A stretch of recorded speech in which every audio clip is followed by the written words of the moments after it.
ನಮಸ್ತೆ friends, welcome to my cooking channel. ಇವತ್ತಿನ video special ಏನಪ್ಪ ಅಂದರೆ ಅವಲಕ್ಕಿ ಬಿಸಿಬೇಳೆಬಾತ್. ತುಂಬಾ ಈಸಿಯಾಗಿ ಮಾಡ್ಕೋಬೋದು, ಬಹಳ ಟೈಮ್ ಕೂಡ ಹಿಡಿಯೋದಿಲ್ಲ, ಹಾಗೆ ರುಚಿಯಲ್ಲಿ ಕೂಡ ಯಾವುದೇ ಕಾಂಪ್ರಮೈಸ್ ಇಲ್ಲ. ತುಂಬಾ ಈಸಿಯಾಗಿ ಮಾಡ್ಬೋದು. ಬನ್ನಿ ಹೇಗೆ ಮಾಡೋದು ಅಂತ ನೋಡ್ಕೊಂಡು ಬರೋಣ. ಮೊದಲನೇದಾಗಿ ನಾನಿಲ್ಲಿ ಒಂದು ಕುಕ್ಕರ್ ತೊಗೊಂಡಿದ್ದೀನಿ. ಅದಕ್ಕೆ ಅರ್ಧ ಕಪ್ ಆಗುವಷ್ಟು ಹೆಸರು ಬೇಳೆ ತೊಗೊಂಡಿದ್ದೀನಿ.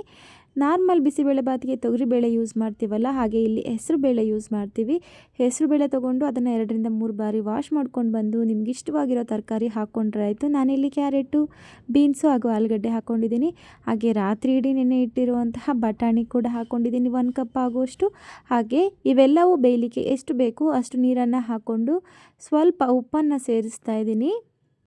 1 ಟೇಬಲ್ ಸ್ಪೂನ್ ಆಗುವಷ್ಟು ಬಿಸಿಬೇಳೆಬಾತ್ ಪೌಡರ್ನು ಕೂಡ ನಾನು ಮೊದಲಿಗೆ ಕೂಗಲಿಕ್ಕೆ ಸೇರಿಸ್ಕೊತಾ ಇದ್ದೀನಿ. ಮಿಕ್ಕಿದ್ದನ್ನ ಆಮೇಲೆ ಹಾಕೋತೀನಿ. ಇದಾದ ನಂತರ 1 ಟೇಬಲ್ ಸ್ಪೂನ್ ಆಗುವಷ್ಟು ಅಡುಗೆ ಎಣ್ಣೆ ಯೂಸ್ ಮಾಡ್ತಾ ಇದ್ದೀನಿ. ಹಾಗೆ ಕಡಲೆ ಬೀಜ ಕೂಡ 1 ಹಿಡಿ ಆಗುವಷ್ಟನ್ನು ಹಸಿಯಾಗಿಯೇ ಸೇರಿಸ್ತಾ ಇದ್ದೀನಿ. ಇದನ್ನು ನಾನು ಮೀಡಿಯಮ್ ಫ್ಲೇಮಲ್ಲಿ 2 ವಿಷಲ್ ಕೂಗಿಸ್ಕೊಂಡು ಬರ್ತೀನಿ. ಹೆಸರು ಬೇಳೆ ಬೇಯಲಿಕ್ಕೆ ಬಹಳ ಸಮಯ ಬೇಕಾಗಿಲ್ಲ. ಹಾಗೆ 2 ಕಪ್ ಆಗುವಷ್ಟು ಅವಲಕ್ಕಿನ ತೊಗೊಂಡಿದ್ದೀನಿ. ಇದನ್ನು ಸ್ವಲ್ಪ ಕ್ಲೀನ್ ಮಾಡಿಬಿಟ್ಟು 2 ಸತಿ ವಾಶ್ ಮಾಡ್ಕೊಂಡು ಬಂದಿದ್ದೀನಿ. ಇದಕ್ಕೆ ನಾನು ನೀರು ಹಾಕೋದಿಲ್ಲ, ವಾಶ್ ಮಾಡ್ಕೊಂಡು ಬಂದಿರೋ ನೀರಲ್ಲೇ ನೆನೆಯುತ್ತೆ. ಅಲ್ಲಿ 2 ವಿಷಲ್ ಕೂಗೋ ಅಷ್ಟರಲ್ಲಿ ಇದು ನೀಟಾಗಿ ನೆಂದಿರುತ್ತೆ. ಹಾಗೆ ನಾನಿಲ್ಲಿ ನೋಡಿ, ಇಲ್ಲಿ ಕುಕ್ಕರ್ನಲ್ಲಿ ತೋರಿಸ್ತಾ ಇದ್ದೀನಿ ಎಷ್ಟು ಪರ್ಫೆಕ್ಟಾಗಿ ಬಂದಿದೆ. ಜಸ್ಟ್ 2 ವಿಷಲ್ ಮೀಡಿಯಮ್ ಫ್ಲೇಮಲ್ಲಿ. ಸೊ ಇದನ್ನು ಒಮ್ಮೆ ಮಿಕ್ಸ್ ಮಾಡಿಕೊಂಡು ನಾವೀಗ ಬಿಸಿಬೇಳೆಬಾತ್ಗೆ ಒಗ್ಗರಣೆ ಹಾಕ್ಕೊಳ್ಳೋಣ. ಅದಕ್ಕೋಸ್ಕರ ನಾನಿಲ್ಲಿ ಒಂದು ಬಾಣಲೆ ತಗೊಂಡಿದ್ದೀನಿ. ಸ್ವಲ್ಪ ಬಿಸಿ ಆದ ನಂತರ ಇದಕ್ಕೆ ನಾನಿಲ್ಲಿ 2-3 ಟೇಬಲ್ ಸ್ಪೂನ್ ಆಗುವಷ್ಟು ಅಡುಗೆ ಎಣ್ಣೆ ಸೇರಿಸ್ತಾ ಇದ್ದೀನಿ. ಎಣ್ಣೆ ಕಾದ ನಂತರ ನಾನಿಲ್ಲಿ ಅರ್ಧ ಟೇಬಲ್ ಸ್ಪೂನ್ ಆಗುವಷ್ಟು ಸಾಸಿವೆ ಸೇರಿಸ್ತಾ ಇದ್ದೀನಿ. ಸಾಸಿವೆ ಸಿಡಿದ ನಂತರ 2 ಟೇಬಲ್ ಸ್ಪೂನ್ ಆಗುವಷ್ಟು ಕಡಲೆಬೇಳೆ, 1-2 ಕರಿಬೇವಿನ ಎಲೆಗಳು, 4 ಮೆಣಸಿನ್ಕಾಯಿನ ಹಾಕೋತಾ ಇದ್ದೀನಿ ಈ ರೀತಿಯಾಗಿ ಕಟ್ ಮಾಡಿಕೊಂಡು. ಇದು ಸ್ವಲ್ಪ ಫ್ರೈ ಮಾಡ್ಕೊಳ್ಳೋಣ, ಕಡಲೆಬೇಳೆ ಕುಟುಂಬ ಅನ್ನೋ ಥರ ಆಗೋವ್ರಿಗೆ. ಇದಾದ ನಂತರ 1 ಈರುಳ್ಳಿಯನ್ನು ಈ ರೀತಿಯಾಗಿ ಸ್ವಲ್ಪ ಮೀಡಿಯಮ್ ಸೈಜಲ್ಲಿ ಕಟ್ ಮಾಡ್ಕೊಂಡು ಬಂದಿದ್ದೀನಿ. ಅದನ್ನು ಕೂಡ ನಾನಿಲ್ಲಿ ಫ್ರೈ ಮಾಡ್ಕೋತಾ ಇದ್ದೀನಿ. ಹಾಗೆ ಸ್ವಲ್ಪ ಅರಿಶಿಣ ಪುಡಿ, ಸ್ವಲ್ಪ ಹಿಂಗನ್ನು ಸೇರಿಸ್ಬಿಟ್ಟು ನಾನು ಇದನ್ನು ಮಿಕ್ಸ್ ಮಾಡ್ಕೊಂಡು ಬರ್ತೀನಿ. ಬಿಸಿಬೇಳೆ ಬಾತ್ಗೆ ಮಾತ್ರ ಹಿಂಗನ್ನು ಯಾವಾಗಲೂ ಮಿಸ್ ಮಾಡಬಾರ್ದು, ತುಂಬ ಒಳ್ಳೆ ಫ್ಲೇವರ್ ಕೊಡುತ್ತೆ. ಇದಾದ ನಂತರ 2 ಟೊಮೆಟೊನ ಸಣ್ಣದಾಗಿ ಕಟ್ ಮಾಡ್ಕೊಂಡು ಬಂದಿದ್ದೀನಿ. ಅದನ್ನು ಕೂಡ ಫ್ರೈ ಮಾಡ್ಕೋತೀನಿ.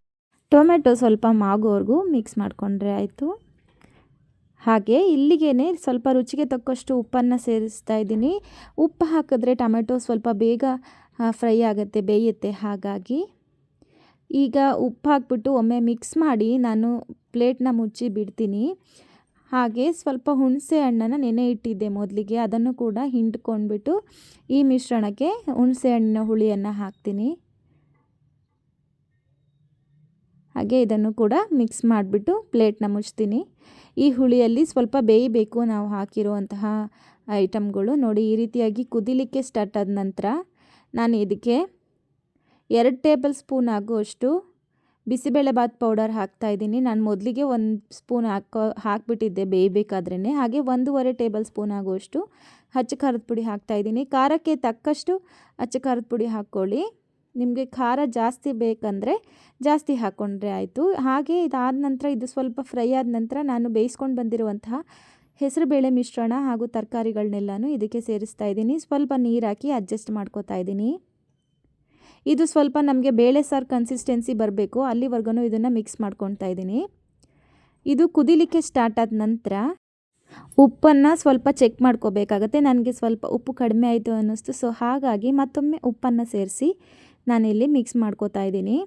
ಹಾಗೆ ಸ್ವಲ್ಪ ಕೊತ್ತಂಬರಿ ಸೊಪ್ಪನ್ನು ಕೂಡ ಈಗಲೇ ಸೇರಿಸ್ತಾ ಇದ್ದೀನಿ. ಒಮ್ಮೆ ಚೆನ್ನಾಗಿ ಮಿಕ್ಸ್ ಕೊಟ್ಬಿಟ್ಟು ನಾನಿಲ್ಲಿ ಸ್ವಲ್ಪ ಬೆಲ್ಲ ಸೇರಿಸ್ತಾ ಇದ್ದೀನಿ. ಬೆಲ್ಲ ಸೇರಿಸೋದ್ರಿಂದ ಟೇಸ್ಟ್ ಬ್ಯಾಲೆನ್ಸ್ ಆಗುತ್ತೆ, ಹಾಗಾಗಿ ಬೆಲ್ಲ ಸೇರಿಸ್ತಾ ಇದ್ದೀನಿ. ಇದನ್ನು ಸ್ವಲ್ಪ ಕುದಿಲಿಕ್ಕೆ ಬಿಡೋಣ. ಈಗ ಸ್ವಲ್ಪನೇ ಕುದಿಲಿಕ್ಕೆ ಸ್ಟಾರ್ಟ್ ಆಗಿದೆ. ಈ ಟೈಮಲ್ಲಿ ನಾನು ನೆನೆಸಿಟ್ಟಿರುವಂಥ ಅವಲಕ್ಕಿ ಸೇರಿಸ್ತೀನಿ. ನಾವು ನಾರ್ಮಲಾಗಿ ಬಿಸಿಬೇಳೆಬಾತ್ ಮಾಡುವಾಗ ತೊಗರಿಬೇಳೆ ತೊಗೋತೀವಲ್ವ, ತೊಗರಿಬೇಳೆ ಬದಲಿಗೆ ಇಲ್ಲಿ ಹೆಸರು ಬೇಳೆ ತೊಗೊಂಡಿದ್ದೀವಿ. ಅಕ್ಕಿ ಬದಲಿಗೆ ಅವಲಕ್ಕಿ ತೊಗೊಂಡಿದ್ದೀನಿ. ಇದು ತುಂಬ ಈಸಿಯಾಗಿ ಮಾಡ್ಕೋಬೋದು, ಸೇಮ್ ಟೇಸ್ಟ್ ಇರುತ್ತೆ. ಹಾಗೆ ಬಹಳ ಬೇಗ ಮಾಡ್ಕೋಬಹುದು, ಕಡಿಮೆ ಟೈಮಲ್ಲಿ ಈ ಬಿಸಿಬೇಳೆಬಾತ್ ಆಗೋಗುತ್ತೆ. ಸೊ ನೋಡಿ, ಇವಾಗ ನಾನು ಎಲ್ಲ ಮಿಕ್ಸ್ ಮಾಡಿದ್ದೀನಿ. ಇದು ಸ್ವಲ್ಪ ಕುದಿಲಿಕ್ಕೆ ಬಿಟ್ಬಿಟ್ಟು ನಾನು ಸ್ಟವ್ನ ಆಫ್ ಮಾಡಿಬಿಟ್ಟು ಸರ್ವ್ ಮಾಡ್ಕೋತಾ ಇದ್ದೀನಿ. ಬಹಳ ರುಚಿಯಾಗಿರುವಂತಹ ಟಿಫನ್ ಬಾಕ್ಸ್ಗಾದರೂ ಆಗಿರ್ಬೋದು, ಲಂಚ್ ಬಾಕ್ಸ್ಗೂ ಆದರೂ ಆಗಿರ್ಬೋದು, ತುಂಬಾ ಈಸಿಯಾಗಿ ಮಾಡ್ಕೋಬೋದಾಗಿರುವಂತಹ ಬಿಸಿಬೇಳೆಬಾತ್ ರೆಡಿಯಾಗಿದೆ.